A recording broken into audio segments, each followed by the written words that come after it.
Assalamualaikum warahmatullahi wabarakatuh. Waalaikumsalam warahmatullahi wabarakatuh. Bismillahirrahmanirrahim. Alhamdulillahi rabbil alamin.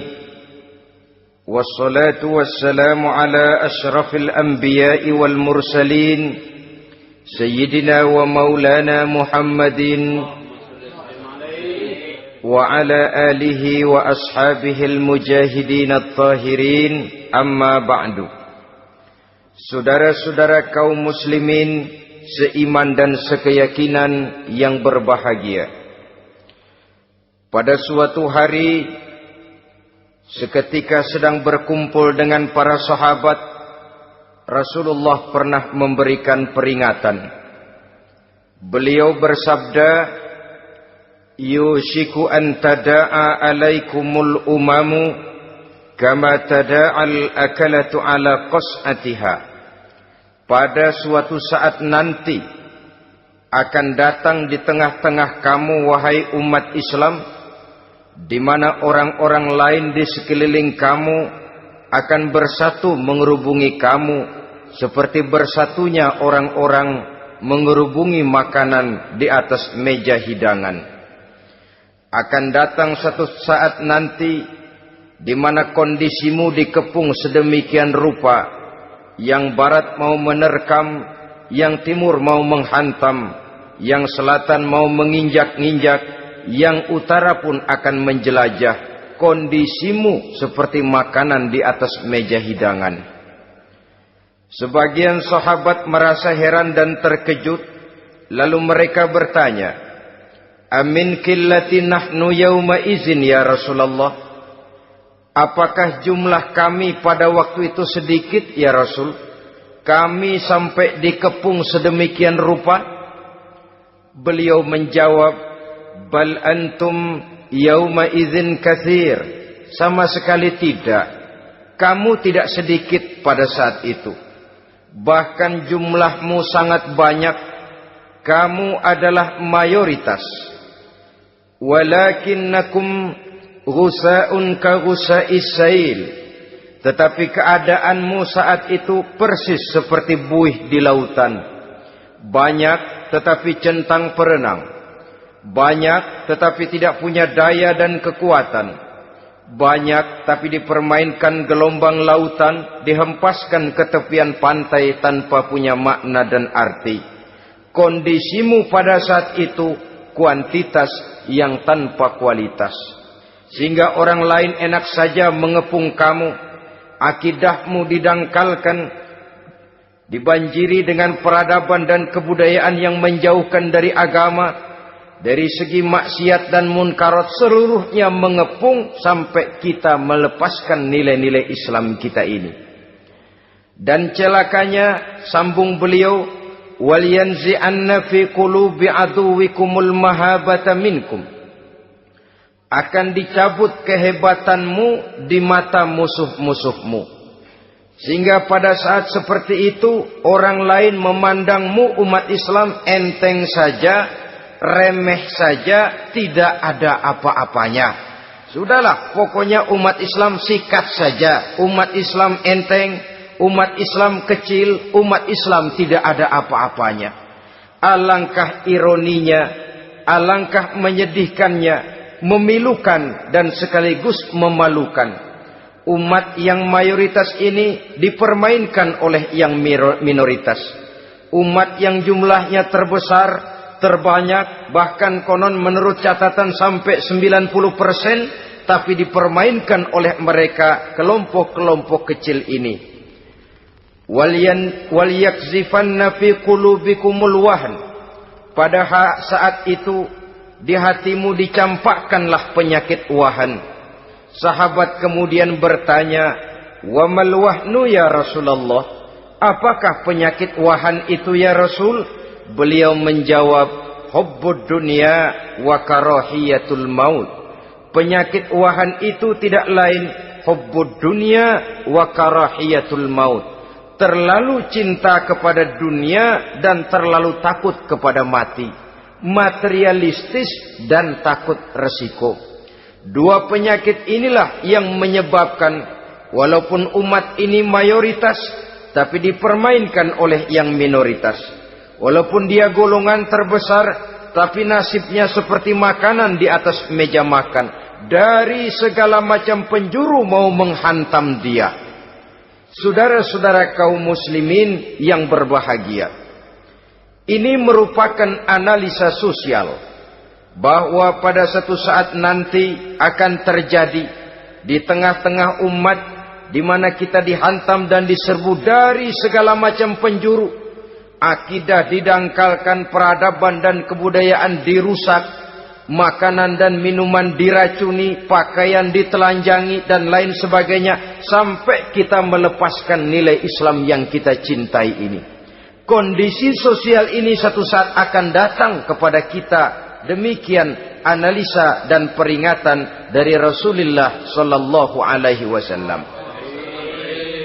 Marilah sekarang kita melihat, adalah benar bahwa di zaman sekarang kita insya Allah tidak akan mengalami perang Badar sehebat yang pernah dialami oleh Rasul dan para sahabatnya. Tetapi sesungguhnya perang yang kita hadapi di zaman sekarang ini tidak kalah hebatnya dengan perang Badar, tidak kurang dahsyatnya dengan perang Uhud, tidak kurang ngerinya dari perang Khandaq. Hanya saja yang kita hadapi sekarang ini bukan ujung pedang, bukan ujung tombak, bukan ujung panah. Yang kita hadapi sekarang ini adalah perang akidah, perang ideologi, perang mempertahankan keyakinan. Yang kalau kita kalah sekarang, kita memang masih beragama. Tetapi anak kita, cucu kita, generasi yang akan hidup 5, 10, 20, 30 tahun yang akan datang, wallahu a'lam bissawab.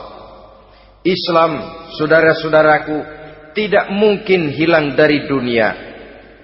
Tetapi tidak mustahil Islam gulung tikar dari desa kita. Tidak mustahil Islam gulung tikar dari kampung dan kota kita, jikalau kita tidak menjaganya, jikalau kita tidak memeliharanya, bahkan jikalau kita tidak mewariskannya kepada anak-anak kita, generasi yang akan datang. Marilah kita mengingat sejenak bagaimana Islam di Spanyol yang pernah jaya, pernah mewarnai daratan Eropa, dan yang sekarang hanya sekedar tinggal ceritanya saja. Ini pernah diperingatkan oleh Rasul dalam satu hadis, sayati ala ummati zamanun la yabqal Islam illa ismun wala minal Quran illa rasmun.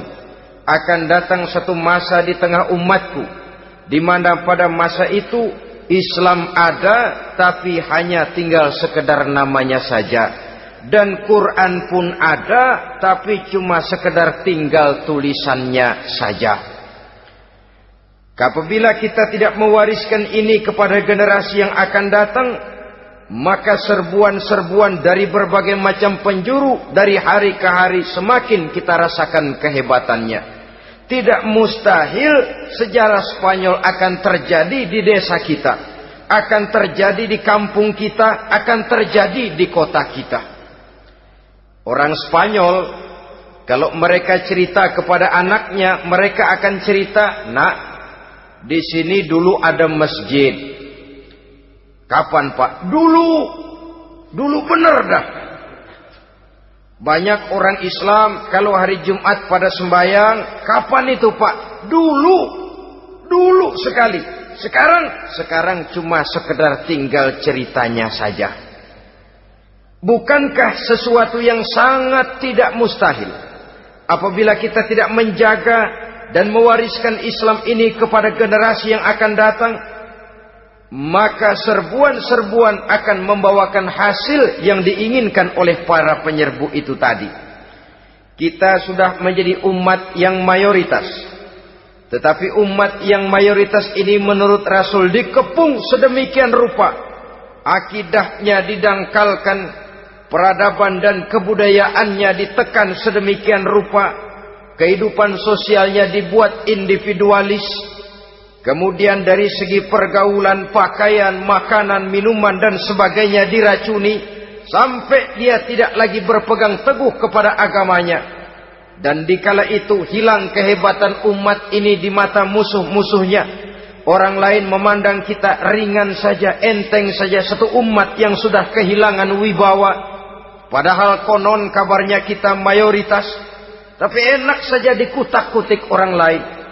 Dan dikala itu di hati kita merajalela penyakit wahan. Penyakit wahan itu apa? Pertama, hubbud dunia, terlalu cinta kepada dunia. Terlalu cinta kepada dunia yang menyebabkan kita lupa. Lupa akan tanggung jawab dan kewajiban.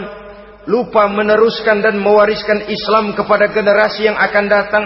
Kita berlomba hanya untuk mengejar dunia dan seluruh isinya. Baik dia bernama material, baik dia bernama seksual, baik dia bernama pangkat, jabatan dan kedudukan, berlomba-lomba kita di dalamnya. Sampai tercampaklah penyakit hubbud dunia di dalam hati ini.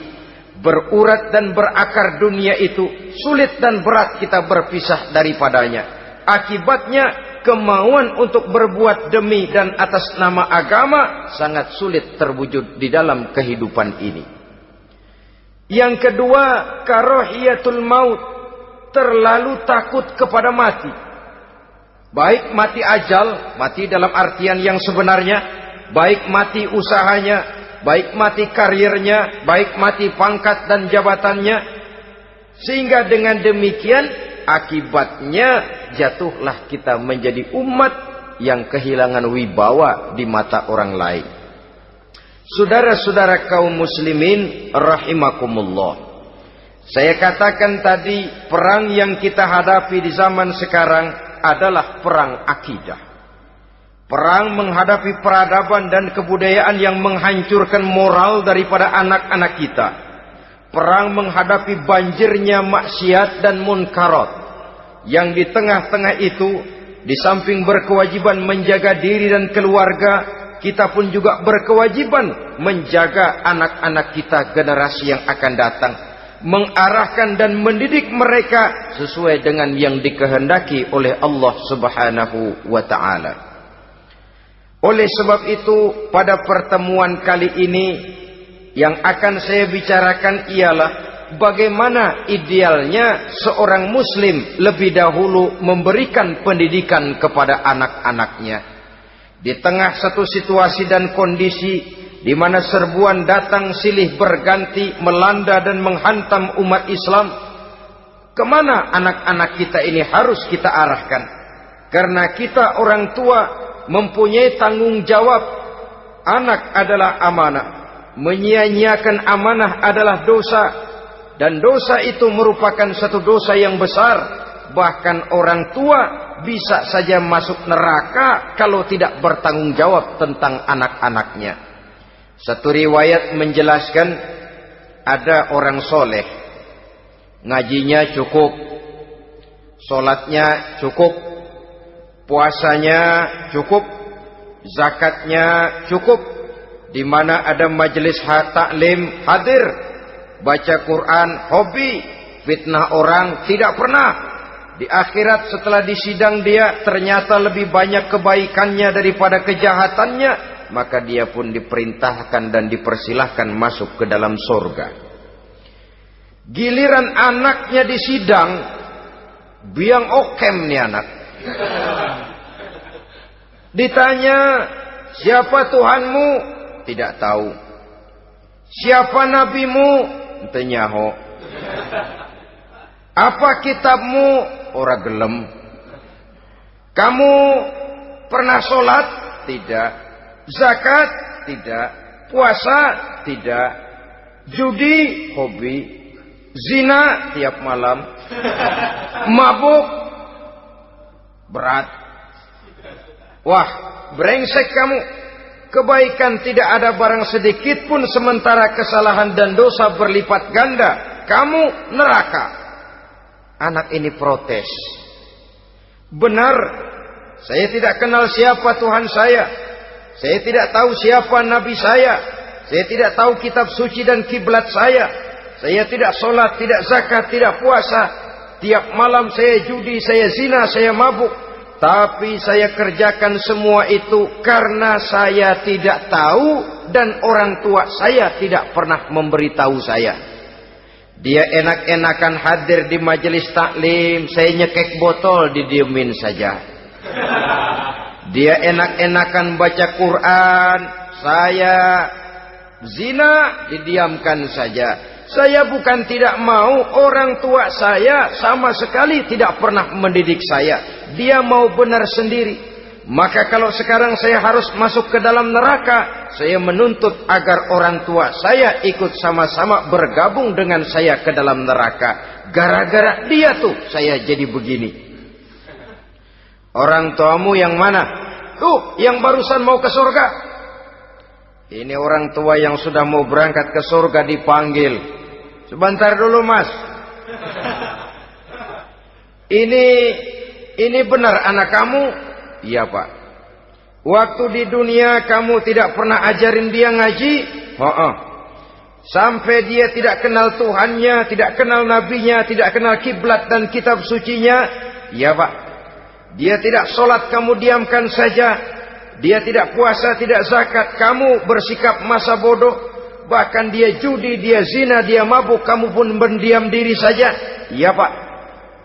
Tahukah kamu bahwa anak ini adalah amanah? Menyia-nyiakan amanah artinya khianat, dan khianat adalah dosa yang sangat besar. Kamu tidak bertanggung jawab, maka kamu, anakmu gabung ke dalam neraka. Saudara-saudara kaum muslimin rahimakumullah. Itu sebabnya Allah pesan benar-benar, ya ayyuhalladzina amanu qu anfusakum wa ahlikum nara.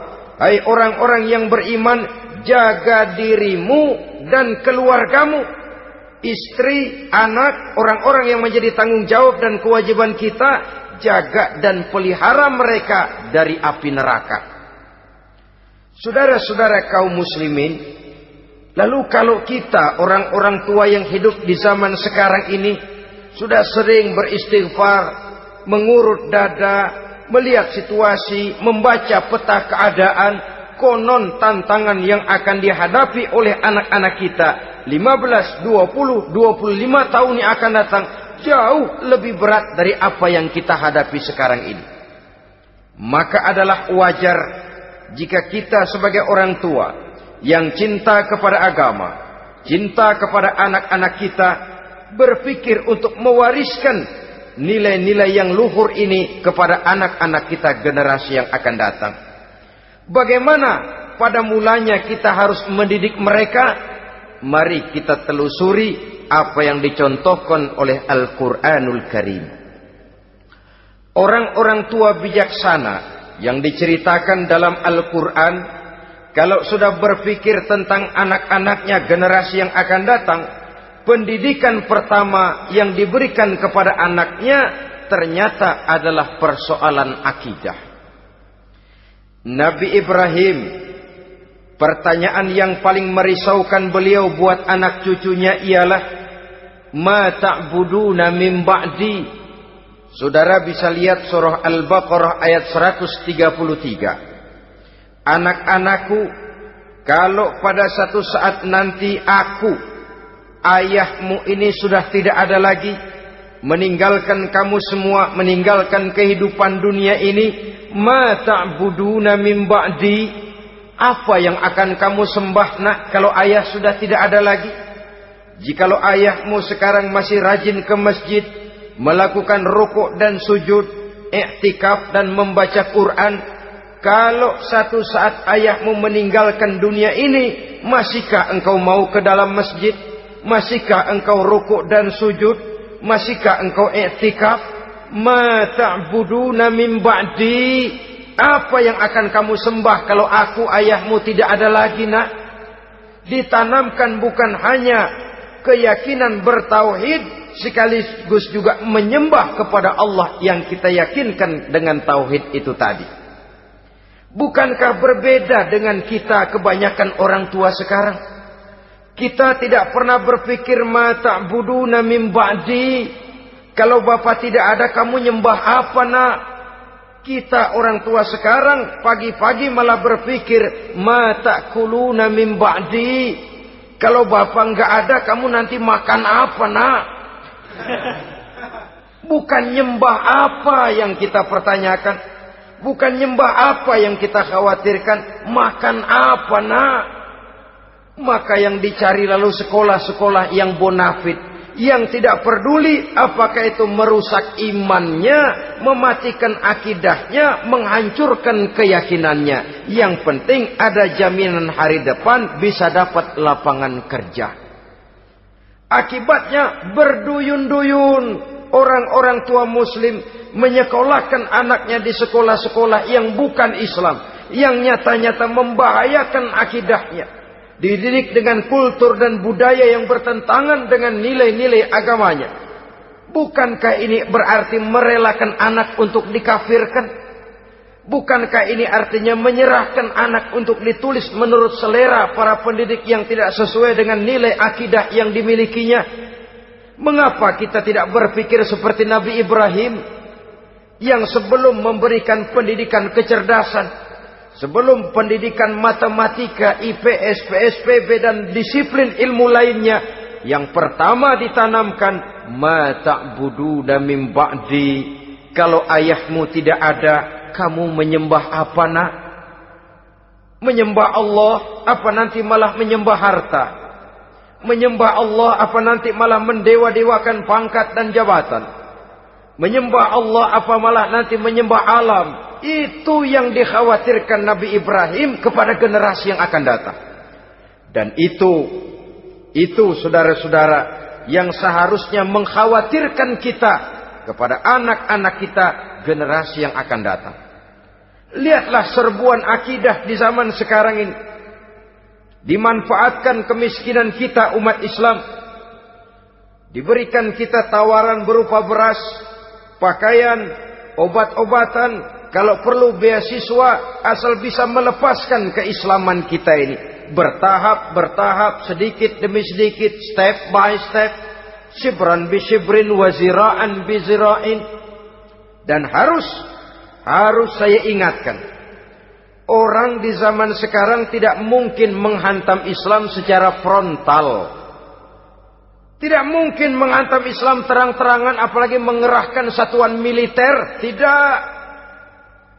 Orang berhitung bagaimanapun kondisi dan kualitasnya umat Islam, mereka masih punya satu modal penting, fanatisme agama. Kalau ini disulut, api jihad segera berkobar, dan hanya maut yang bisa menghentikan orang yang dibakar dengan semangat jihad. Orang tahu itu. Betapa Uni Soviet kedodoran menghadapi mujahidin Afghanistan yang disulut oleh semangat jihad yang berkobar dengan persenjataan yang primitif ketimbang persenjataan Uni Soviet. Entok mereka pantang surut mundur ke belakang. Jadi jangan mimpi bahwa orang mau menghantam Islam ini dengan melarang pengajian, meruntuhkan masjid, menyegel pondok pesantren. Tidak. Melarang orang sholat. Tidak. Kalau perlu masjid diperbanyak, musola diperbesar. Tapi bikin itu masjid seperti museum. Besar, megah, mercusuar, tapi bikin seperti museum. Tempat orang kagum, tempat orang memuji, tapi sunyi dari nilai-nilai ibadah. Saudara-saudara kaum muslimin, untuk sampai kepada penghantaman akidah, jalan yang paling mudah dirintis sekarang ini secara bertahap dan sistematis, memisahkan umat Islam dari Islamnya. Biarkan mereka bernama Muslim. Biarkan di atas kartu penduduknya tertulis agama Islam. Tapi tanamkan budaya-budaya yang menyebabkan cara bergaul mereka, cara berumah tangga mereka, cara bertetangga mereka, sampai kepada cara mereka berpakaian, cara mereka bergaul, cara mereka makan dan minum, cara mereka mendidik dan menyekolahkan anak sama sekali tidak lagi mencerminkan nilai-nilai yang islami. Itu sudah satu usaha yang paling praktis, memisahkan umat Islam dengan Islamnya. Kalau sadarlah kita ke arah ini usaha orang di zaman sekarang, maka yang harus pertama kita tanamkan kepada anak-anak kita, didik mereka dengan jiwa tauhid yang mengkristal di dalam batinnya, meresap sampai ke tulang sumsumnya, yang tidak akan sampai pun nyawa berpisah dari badannya, akidah itu tidak akan berpisah dari hatinya. Bahkan dia sanggup dengan tegar berkata, lebih baik saya melarat karena mempertahankan iman daripada hidup mewah dengan menjual akidah. Satu khittah, satu garis kehidupan yang perlu kita wariskan kepada anak-anak kita, generasi yang akan datang. Dahulu ada satu tradisi, saudara-saudara. Kalau anak gadis kita dilamar orang lalu bertanya, anakmu mau ngelamar gadis saya, apa sudah khotam Quran berapa kali? Apa sudah bisa baca kitab macam-macam dan lain sebagainya? Sehingga lahirlah satu kebanggaan. Apapun motifnya, tapi pertanyaan semacam ini zaman sekarang sudah langka. Paling-paling yang ditanya kalau anaknya dilamar orang, anakmu kerja di mana? Gajinya sebulan berapa? Kendaraannya bebek apa soang? Apa-apa? Itu yang kita pertanyakan, berkisar di seputar materi, kerja, job, status sosial, dan lain sebagainya. Perkara bisa baca Quran atau tidak, nomor 18. Perkara sembahyangnya rajin apa tidak, nomor 36. Saudara hadirin, akibatnya terjadi pergeseran nilai. Maka mendidik anak menurut tuntunan Quran adalah seperti yang diberikan contoh oleh Luqmanul Hakim, yang diceritakan dalam surah Luqman mulai ayat 11 dan selanjutnya. Apa pendidikan pertama yang harus kita berikan kepada anak? Pertama, ya bunayya la tusyrik billah. Wahai anakku, jangan sekali-kali engkau menyekutukan Allah. Nak, jaga tauhid, pelihara iman, mantapkan akidah. Ini dasar yang pertama. Belum lagi anak mengenal berbagai macam disiplin ilmu, yang pertama ditanamkan tauhid. Ini yang mendasari kehidupan. Ini yang akan menjadi mewarnai dan menjadi warna dari kepribadian seseorang. Sentuhan jiwa tauhid di dalam diri si anak. Belum lagi sempat dia kenal yang lain. Yang pertama yang kita tanamkan, kita wariskan, kita berikan, la tusyrik billah. Jangan sekali-kali menyekutukan Allah. Nah, kalau ini sudah tertanam, ini sudah merupakan satu fondasi yang kuat. Selebihnya nanti tinggal melihat bakat si anak, kemana dia harus dididik ini. Yang terpenting nilai iman lebih dahulu tanamkan. Dan untuk menghancurkan nilai keimanan, saudara-saudara, saya katakan, ingatkan kepada hadis di awal tadi, dikepung kita dari berbagai macam penjuru agar bila bisa melepaskan nilai-nilai iman dan keyakinan. Proses pendangkalan akidah, ditanamkan keraguan kepada agama, ditanamkan rasa malu beragama. Sholat malu, baca Quran malu, berangkat ke masjid malu, pakai jilbab malu. Ditanamkan rasa malu beragama. Sehingga bertahap sedikit demi sedikit kita mulai berpisah dengan kehidupan beragama. Ditanamkan hal yang sedemikian rupa dari berbagai macam penjuru. Dihantam akidah. Akidah kuat. Dihantam dari segi peradaban dan kebudayaan. Diperbanyaklah peradaban dan kebudayaan yang bukan mendekatkan kita dengan agama, malah mendekatkan kita dengan neraka. Menjauhkan kita dari agama, menjauhkan kita dari nilai-nilai luhur yang diwariskan oleh orang-orang tua kita terdahulu. Adalah kewajiban kita yang pertama mendidik anak, menanamkan roh, jiwa dan semangat tauhid di dalam diri mereka. Saudara-saudara kaum muslimin rahimakumullah. Kenapa kita lebih dahulukan menanamkan jiwa, roh dan semangat tauhid ini kepada anak-anak kita? Pertama, kita tidak hanya ingin sekedar mempunyai anak yang pintar, tetapi lebih daripada itu kita pun ingin mempunyai anak yang benar.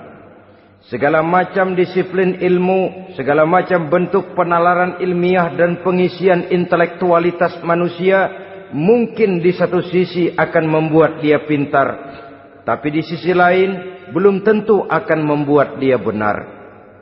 Nabi pernah memberikan peringatan, man izdada ilman walam yazdad huda lam yazdad minallahi illa bu'da. Orang yang hanya bertambah ilmu pengetahuannya tapi tidak bertambah hidayah dari Allah, tidak makin mantap keimanannya, maka seluruh nilai-nilai ilmunya hanya akan menjauhkan dia dari Allah Subhanahu wa taala. Dan adalah lebih merupakan azab daripada nikmat kalau kita diberikan ilmu pengetahuan yang hanya akan menyebabkan kita semakin jauh dari Allah Subhanahu wa taala.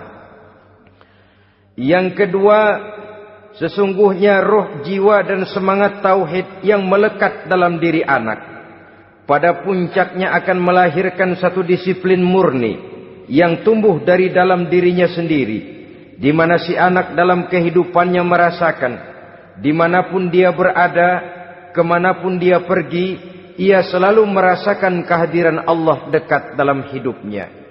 Ia sadar sesadar-sadarnya bahwa tidak ada satu perbuatan yang bagaimanapun kecilnya yang bisa disembunyikan dari kekuasaan Allah Subhanahu wa taala.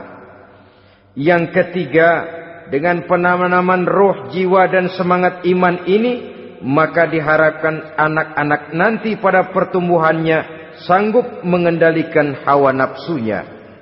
Dengan kata lain, bahwa penanaman jiwa tauhid, penanaman roh dan semangat keimanan ini merupakan kondisi dasar yang harus dilakukan sebelum yang lain-lainnya.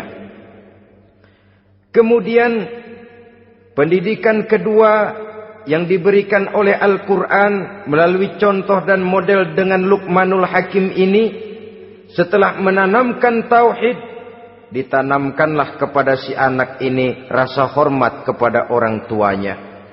Wa wassaynal insana biwalidayhi, dan kami wasiatkan kepada manusia untuk berbakti kepada ibu bapaknya. Hamalathu ummuhu wahnan ala wahnin, karena ibunya telah mengandungnya dengan kepayahan di atas kepayahan. Maksudnya dengan kepayahan dan kelelahan yang berlipat ganda. Sehingga ketika Rasul ditanyakan orang, "Ya Rasul, siapa yang paling harus saya taati di dunia ini?" Beliau menjawab, "Ibumu." Kemudian, "Siapa lagi ya Rasul?" "Ibumu." Setelah itu, "Siapa lagi ya Rasul?" "Ibumu." Dan kemudian, "Siapa ya Rasul?" "Bapakmu." Ibu, ibu, ibu, bapak. Bahkan al-jannatu tahta aqdamil ummahat, surga berada di bawah telapak kaki ibu. Bagaimana menanamkan rasa hormat kepada orang tua di hati anak? Tentu yang pertama, bagaimana orang tua bisa memberikan keteladanan. Marilah kita sebagai orang-orang tua ini menyadari bahwa sebelum anak kenal sekolah dasar, sebelum anak kenal TK, ibtidaiyah, sanawiyah sampai kepada perguruan tingginya, yang pertama dia kenal adalah lingkungan rumah tangganya, gurunya adalah ibu bapaknya. Di sini berlakulah apa yang dinamakan keteladanan. Keteladanan jauh lebih berhasil daripada sekedar teori-teori yang muluk. Keteladanan jauh lebih berhasil daripada berbagai macam indoktrinasi dan penataran. Kurangnya keteladanan akan menyebabkan anak mencari pola. Apabila kita orang tua ini tidak bisa memberikan keteladanan yang baik kepada anak-anak kita, maka pada suatu saat anak-anak akan menganggap enteng dan kehilangan wibawa kita sebagai orang tua di mata mereka. Dikala itu akan sangat sulit kita membentuk kepribadian mereka. Bukankah di zaman sekarang ini kita banyak mengalami krisis wibawa, krisis figur? Ada yang karena rapotnya merah melulu gurunya dikeroyokin, Pak Guru pulang sekolah dicegat, bahkan nyaris ada orang tua pernah dibunuh oleh anaknya sendiri, dan lain sebagainya. Kasus-kasus yang sebenarnya tidak perlu terjadi, karena memang bukan saja bertentangan dengan nilai budaya kita sebagai bangsa, tapi juga bertentangan dengan ajaran agama kita sendiri. Krisis wibawa, krisis figur, yang juga akibatnya harus kita sadari banyak faktor yang membentuk kepribadian anak. Pergaulannya, yang dibacanya, yang ditontonnya, yang disaksikannya di dalam kehidupan.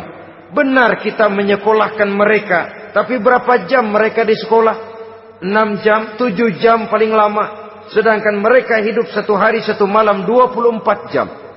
Kalau cuma 7 jam di sekolah, ini berarti lebih banyak dia di luar sekolah.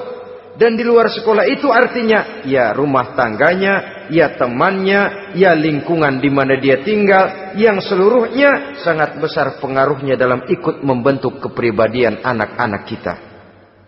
Saya katakan tadi, di samping kita menghadapi perang akidah, kita pun berhadapan di dalam perang menghadapi peradaban dan kebudayaan yang bukan saja menjauhkan kita dari agama, tetapi sanggup menghancurkan moral daripada anak-anak kita. Secara pribadi, saudara-saudara, saya iri, saya kagum misalnya dengan kemajuan yang diperoleh oleh negara tetangga kita, Jepang misalnya. Padahal tahun 45 ia pun hancur lebur oleh meledaknya atom di Hiroshima dan Nagasaki.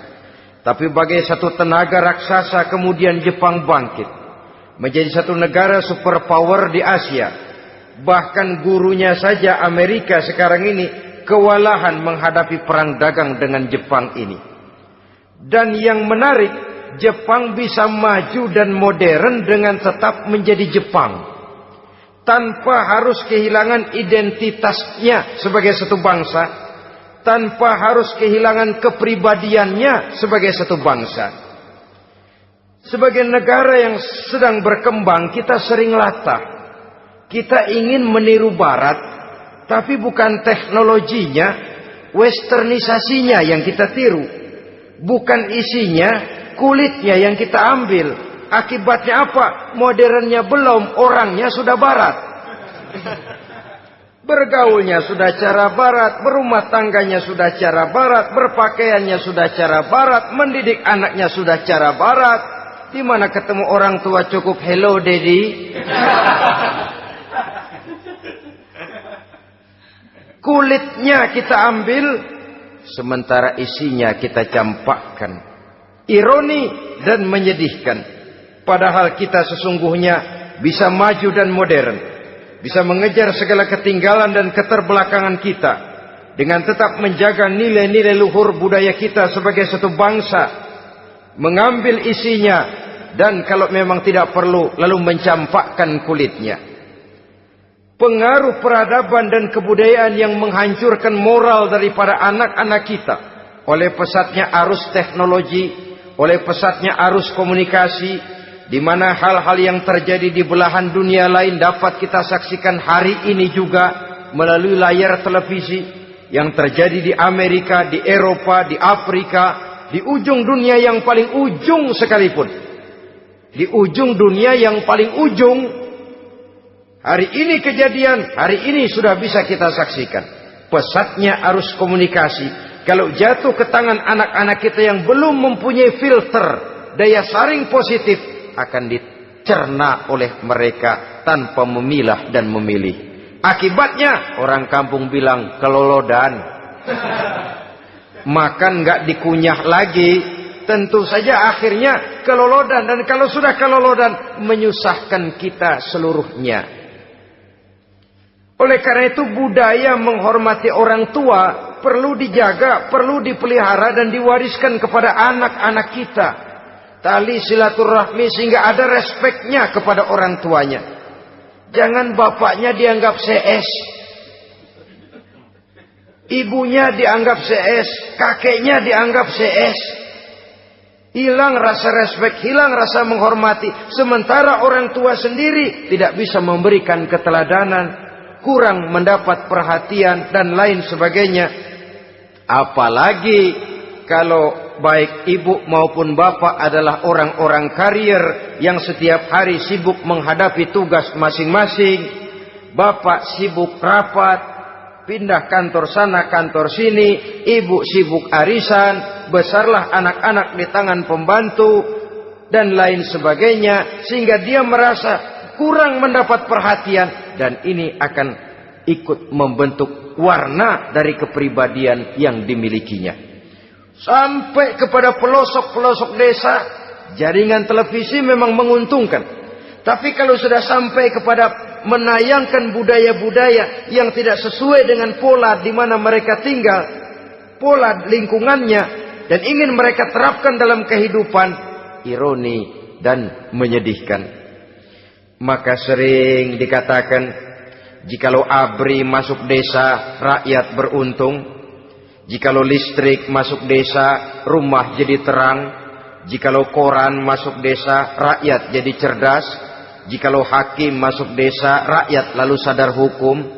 Tapi jikalau maksiat dan munkarat masuk desa, minuman keras masuk desa, judi masuk desa, pelacuran masuk desa, rakyat tentu kiamat. Dan kita harus punya budaya untuk memilah dan memilih, mempunyai filter untuk jadi daya saring positif. Oleh karena itu saudara-saudara, tahap kedua setelah menanamkan jiwa tauhid kepada anak, tanamkan rasa hormat kepada orang tuanya. Orang tua itu ibu bapaknya, orang tua itu guru-gurunya yang mengajarkan dia, atau yang dianggap tua yang lebih senior dari dia.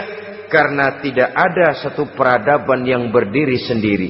Bagaimanapun maju dan modernnya kita sekarang, tentu merupakan mata rantai yang berkaitan dari generasi terdahulu. Ini yang kedua. Setelah tauhid, berbakti kepada ibu dan bapak. Tidak ada satu kebahagiaan yang bisa ditegakkan di dunia ini tanpa doa, tanpa restu daripada ibu dan bapak. Ini keramat hidup. Doanya dikabul Allah dan kutuknya juga dikabul oleh Allah Subhanahu wa ta'ala. Jadi mendidik anak setelah menanamkan jiwa tauhid, menanamkan rasa hormat dan taat berbakti kepada ibu bapaknya. Itu yang kedua. Kemudian yang ketiga, melalui model Luqman, Quran mendorong kita untuk mendidik anak menanamkan etika otonom. Apa itu? Ya bunayya innaha in takum mithqala habbatin min khardalin fatakun fi sakhratin aw fis samawati aw fil ardi ya'ti biha Allah. Wahai anakku, sesungguhnya kalau ada satu kebaikan yang kamu kerjakan, kecil, tidak nampak oleh pandangan mata yang zahir, yang kecil itu tersembunyi di puncak langit, di dasar bumi yang paling dalam, atau di tengah batu hitam sekalipun, Allah pasti mengetahuinya dan pasti akan memberikan balasan yang seadil-adilnya. Pendidikan apa ini? Pendidikan moral. Menanamkan etika otonom. Nah, kau berbuat baik jangan karena dilihat orang. Kau tidak mau melakukan kejahatan jangan cuma karena ada polisi. Kalau ada polisi kau tidak mau jahat, kucing juga begitu. Coba lihat kucing, taruh ikan asin di piring kaleng, tongkrongin. Aduh, kucing kalem, sopan, tenang. Sedikit kita lengah, habis ikan digarap. Tapi ditanamkan satu kesadaran, kemanapun kau pergi, apapun yang kau kerjakan, tersembunyi di tengah batu, di dasar bumi, di puncak langit, Allah pasti tahu. Dalam bahasa yang ringan, Kita ini diawasi oleh 2 hiperkomputer yang maha sensitif. Produksi langit, mereknya Rokib dan Atid. Itu komputer yang sangat peka dan sensitif. Jangankan kita berbuat, kita berniat baik saja, komputer sudah nyatat sendiri. Inilah yang orang sekarang namakan waskat, pengawasan malaikat. Kalau hidup sudah merasa diawasi oleh malaikat, waskat berhasil. Tapi kalau waskat sudah diawasi malah nekat, itu yang gagal. Atau yang diawasi dan yang mengawasi sama-sama sepakat, itu juga bisa cincai. Saudara-saudara kaum muslimin rahimakumullah. Waskat dalam pengertian kita muslim, bagaimana hidup ini merasakan diawasi oleh malaikat. Intelektualitas yang tinggi sekalipun, IQ yang nilainya plus sekalipun, disiplin ilmu yang bagaimanapun banyak yang memenuhi benak kita, tanpa diiringi oleh etika otonom, orang sering mencari celah dan kesempatan. Mencari celah dan kesempatan. Tapi kalau sudah merasa, kemanapun saya pergi, dimanapun saya berada, kebaikan bagaimanapun sekecilnya saya lakukan, toh Allah pasti akan memberikan balasan. In khairan fa khairun, wa in syarran fa syarrun. Jikalau baik, baik balasan yang kita terima. Jikalau jahat, jahat kejahatan yang kita terima. Kalau sudah ke arah ini kita berpikir, maka sesungguhnya kalau kita berbuat baik kepada orang lain, hakikatnya kita sudah berbuat baik kepada diri kita sendiri. Lalu tidak ada merasa rugi berbuat baik kepada orang. Karena manakala dia melakukan kebaikan kepada orang lain, artinya dia sudah berbuat baik untuk dirinya sendiri. Jadi setelah tauhid, kemudian berbakti kepada ibu bapak, yang ketiga baru pendidikan tentang akhlak, tentang moral. Pola ini yang sering terlupakan oleh kita, bahwa bagi kita itu pendidikan tidak lain upaya mencerdaskan otak anak. Jangan sampai sebab ini kelihatannya pembangunan makin maju, persaingan hidup makin tajam, tensi ekonomi semakin tinggi, sementara jumlah tenaga kerja dengan lapangan kerja yang tersedia jauh dari mencukupi. Jikalau tidak membekali anak dengan pendidikan yang menunjang lapangan pekerjaan, orang tua khawatir, takut sekali anaknya jadi gelandangan. Dikhawatirkannya kehidupan dunia ini, sementara dia lupa kalau anaknya bisa jadi gelandangan di akhirat. Padahal selama-lamanya gelandangan di dunia, paling seumur manusia itu 60 tahun, 70 tahun lah umur orang sekarang. 70 itu sudah luar biasa itu. Tapi kalau harus menggelandang di akhirat, menjadi gelandangan di akhirat, alangkah menyedihkannya. Apakah akan kita korbankan satu kehidupan yang langgeng, abadi, cuma karena tertipu oleh fata morgana dan kamuflase? Kita korbankan yang sedikit, kita korbankan yang besar karena kita memilih yang sedikit. Dalam bahasa Al-Quran memang pernah diceritakan hidup ini hakikatnya perlombaan, saudara-saudara. Perlombaan. Dan di dalam perlombaan itu ada yang menang, ada yang kalah. Al-Quran lalu memberikan peringatan, Alhaakumut takatsur, kamu telah lalai karena berlomba-lomba memperbanyak harta, mempertinggi pangkat dan kedudukan, hatta zurtumul maqabir, sampai kamu akan masuk ke liang kubur baru sadar. Apalagi kalau nafas sudah sampai di tenggorokan. Persis Fir'aun sudah tenggelam di lautan merah, mau mampus, baru dalam sekaratnya amantu bi Rabbi Musa wa Harun. Kalau begini caranya, saya juga percaya kepada Tuhan Musa dan Harun, percaya kepada Allah. Sudah mau mati, baru amantu bi Rabbi Musa, kami percaya kepada Tuhan Nabi Musa, kata Fir'aun. Malaikat maut kesel bener, dilelepin terus di laut. Mampus tuh sekalian. Hidup ini memang kita berlomba. Berlomba dengan waktu, berlomba dengan umur, berlomba dengan tenaga, berlomba dengan tetangga. Yang jangankan kita sampai mundur, berhenti saja sejenak, kita akan ditinggalkan oleh yang lain. Tiada kata mundur, bahkan tiada kata berhenti. Sekali kita melangkah, melangkahlah terus. Tapi berlombalah seperti yang dikehendaki Quran. Fastabiqul khairat. Berlomba-lombalah di dalam kebajikan. Jangan berlomba-lomba di dalam kemaksiatan, kemunkaran, kejahatan. Berlombalah dalam urusan kebaikan. Saudara-saudara kaum muslimin rahimakumullah. Tauhid, berbakti kepada ibu bapa, kemudian pendidikan tentang moral. Apabila pendidikan tentang moral sudah tertanam, barulah lihat bakat si anak. Kemana bakatnya?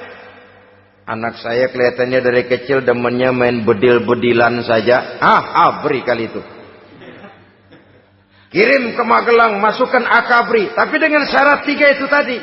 Iman sudah tertanam, rasa bakti kepada ibu bapak sudah ada, dan punya nilai moral. Sehingga boleh jadi nanti dia menjadi jenderal yang beriman, yang berbakti kepada ibu bapaknya, dan punya moral yang tinggi. Kan lebih baik rakyat rendah tapi akhlaknya tinggi daripada pejabat tinggi tapi moralnya rendah. Jauh lebih baik rakyat rendah punya moral tinggi ketimbang pejabat tinggi punya moral rendah. Nilai moral ini yang jadi ukuran dan barometer di masyarakat. Yang ini yang sering kita lupakan. Bahwa kehancuran satu bangsa dimanapun di dunia ini selalu dimulai dengan kehancuran moral daripada bangsa itu sendiri. Sekarang membina nilai moral ini berat. Gadis kita, remaja, putri, diberikan pakaian jilbab, mungkin dia sendiri masih setengah-setengah. Ditambah lagi oleh ledekan temennya. Jilbab lah kuno. Bau sorga lah, bau masjid lah, bau menyan lah. Ditanamkan rasa malu untuk hidup dekat dengan agama. Kalau moral semacam ini sudah tertanam, sedikit demi sedikit kita mulai mengucapkan selamat tinggal kepada agama. Dan kemalangan apa yang lebih malang kalau kita sudah jauh dari agama ini? Bukankah Islam telah menyelamatkan manusia dari penyakit jahiliyah dan membawanya kepada satu kehidupan yang maju dan modern? Kalau kita tinggalkan Islam ini, bukankah artinya kita akan kembali kepada satu zaman jahiliyah? Hanya saja jahiliyah itu berada di abad modern. Versinya tentu lebih modern. Kalau zaman jahiliyah dulu mabuknya pakai arak, zaman sekarang sudah macam-macam orang bisa mabuk. Kalau zaman jahiliyah dulu anak perempuan dikubur hidup-hidup, zaman sekarang kadang-kadang belum sempat lahir ke dunia, malah sudah dibunuh lebih dahulu. Versinya saja yang berbeda. Kalau di zaman jahiliyah dahulu manusia menyembah batu yang bernama Latta, Uzza, Manat dan Hubal.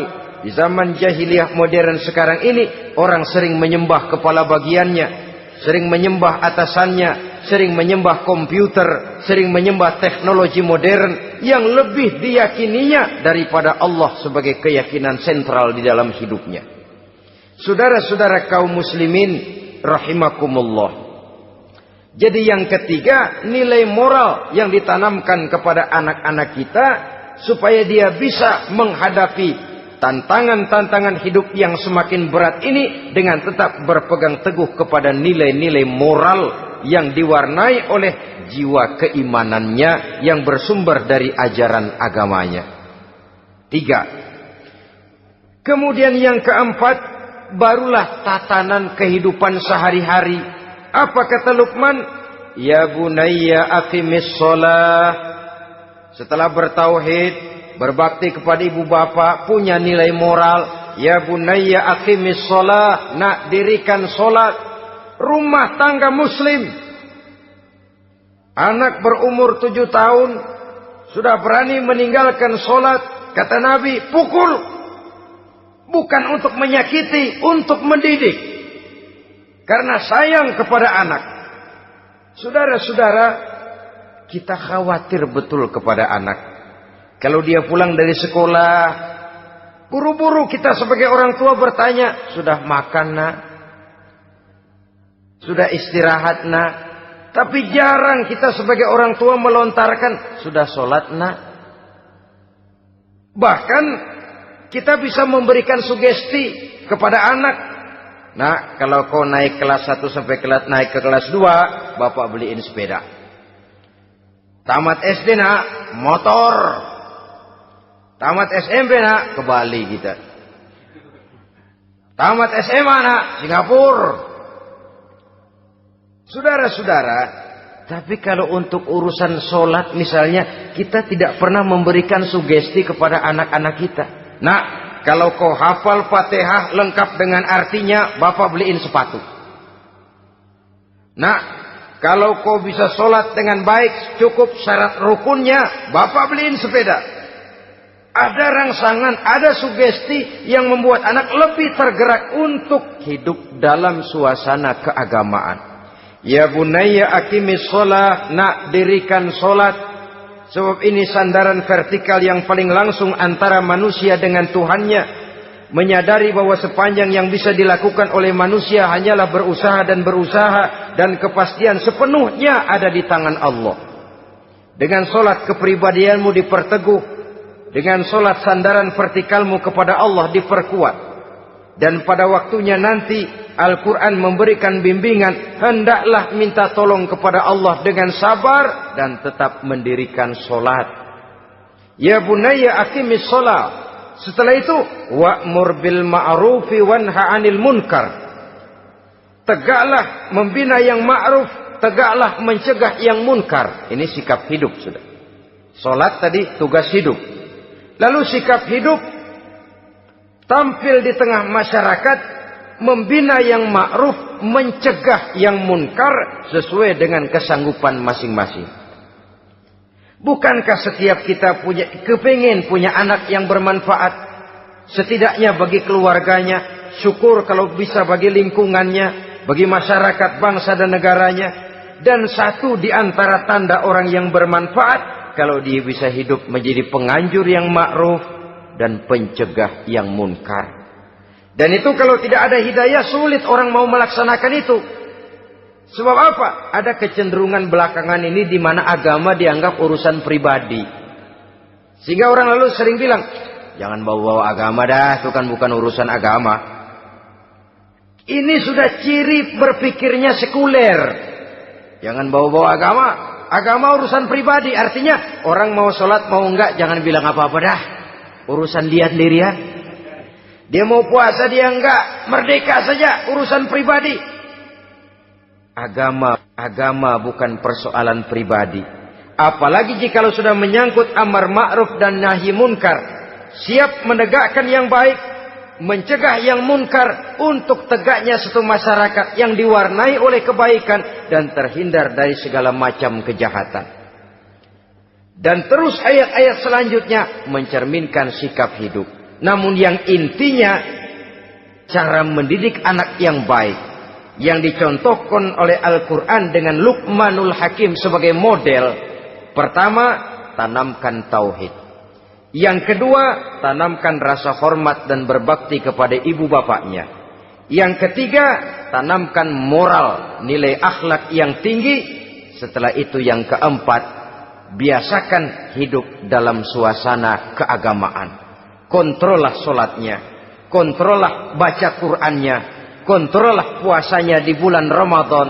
Ajaklah anak-anak sholat berjamaah, sehingga dengan demikian dia terbiasa oleh satu suasana yang mendekatkan dia dengan nilai agamanya. Dari sana diharapkan nilai-nilai ilmu yang didapatnya dari bangku sekolah akan menciptakan keseimbangan dengan yang ditanamkan oleh orang tuanya dalam bentuk yang dijelaskan oleh surah Luqman itu tadi. Sehingga apabila keseimbangan ini terwujud, akan menjalin keseimbangan dalam pola berpikir, dan keseimbangan dalam pola berpikir akan melahirkan keseimbangan dalam perbuatannya.